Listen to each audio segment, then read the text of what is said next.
मोदी सरकार ने अपना एक और वादा पूरा करते हुए वक्फ बोर्ड के पर कतरने के लिए वक्फ संशोधन विधेयक पेश कर दिया है। विधेयक पेश होते ही देश के आधे मुस्लिम खुशियां मना रहे हैं तो आधे प्रदर्शन की धमकी दे रहे हैं। आपको बता दें कि दुनिया में सबसे ज्यादा वक्फ संपत्तियां भारत में हैं, मगर सरकार ने वक्फ बोर्ड के पर कतरने शुरू कर दिए हैं। इस वीडियो में आपको बताएंगे कि नया वक्फ कानून बनने के बाद 5 कौन से बड़े बदलाव होने जा रहे हैं और कैसे वक्फ बोर्ड पर नकेल कस दी गई है। सबसे पहले सबसे बड़ा बदलाव देखिए। पुराने वक्फ कानून की धारा 40 सबसे खतरनाक थी। इसके तहत वक्फ बोर्ड किसी भी संपत्ति को, फिर चाहे वो प्राइवेट हो, किसी ट्रस्ट की हो, मठ हो या फिर मंदिर ही क्यों ना हो, वक्फ उसे अपनी संपत्ति घोषित कर सकता था।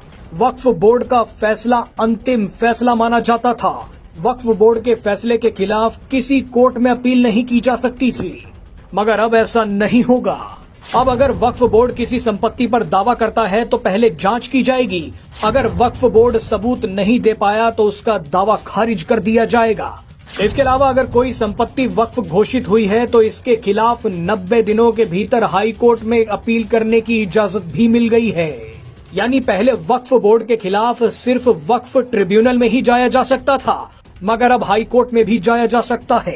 दूसरा बड़ा बदलाव ये है कि जिन लोगों ने हाल ही में धर्म परिवर्तन करके इस्लाम धर्म को अपनाया है, यानी जो लोग पिछले 5 सालों में नए नए मुस्लिम बने हैं, वो लोग अब वक्फ बोर्ड को अपनी संपत्ति दान नहीं कर पाएंगे। पहले कई लोग लालच, डर या धमकी के कारण धर्म परिवर्तन कर लेते थे और उसके बाद अपनी संपत्ति वक्फ को दान कर देते थे, मगर अब ऐसा नहीं होगा। तीसरा बड़ा बदलाव यह है कि अब वक्फ अल औलाद के तहत महिलाओं को भी वक्फ की जमीन में उत्तराधिकारी माना जाएगा। इसका मतलब यह है कि जिस परिवार ने अपनी जमीन वक्फ अल औलाद में दान दे दी है, उस जमीन से होने वाली आमदनी सिर्फ उन परिवारों के पुरुषों को ही नहीं मिलेगी, बल्कि इस आमदनी में अब महिलाओं का भी हिस्सा होगा। नया वक्फ कानून बनने से चौथा बड़ा बदलाव क्या होगा, अब वो देखिए। वक्फ बोर्ड में अब 2 गैर मुस्लिम व्यक्तियों और 2 मुस्लिम महिलाओं को भी जगह दी जाएगी। इसके अलावा वक्फ बोर्ड में नियुक्त किए गए सांसद और पूर्व जजों का भी मुस्लिम होना जरूरी नहीं है। यानी वक्फ बोर्ड को सेक्युलर बनाया जा रहा है। सेक्युलर होने की ठेकेदारी अब सिर्फ हिंदुओं की नहीं है, वक्फ बोर्ड को भी अब सेक्युलर बनना होगा। राज्यों के वक्फ बोर्ड में भी अब 2 मुस्लिम महिलाएं और 2 गैर मुस्लिम सदस्य जरूर रखने होंगे। शिया, सुन्नी और पिछड़े मुसलमानों से भी एक सदस्य को इनमें रखना अनिवार्य होगा। यानी वक्फ बोर्ड में अब बोहरा और आगा खानी समुदाय से भी एक सदस्य होगा।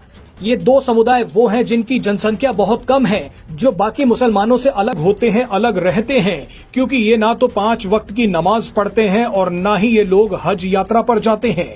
अब आप 5वां बड़ा बदलाव भी देख लीजिए। अब वक्फ में दी गई हर जमीन का ऑनलाइन पोर्टल पर डाटाबेस होगा। वक्फ बोर्ड अब इन संपत्तियों के बारे में किसी बात को छिपा नहीं पाएगा। किसी जमीन को किस व्यक्ति ने दान में दिया है, वो जमीन उसके पास कहां से आई, वक्फ बोर्ड को उससे कितने पैसों की आमदनी होती है, उस संपत्ति की देख रेख करने वाले मुतवल्ली को कितनी तनख्वाह मिलती है, ये सारी जानकारियां ऑनलाइन पोर्टल पर उपलब्ध करानी होंगी। इससे वक्फ बोर्ड के काम करने के तरीकों में पारदर्शिता आएगी।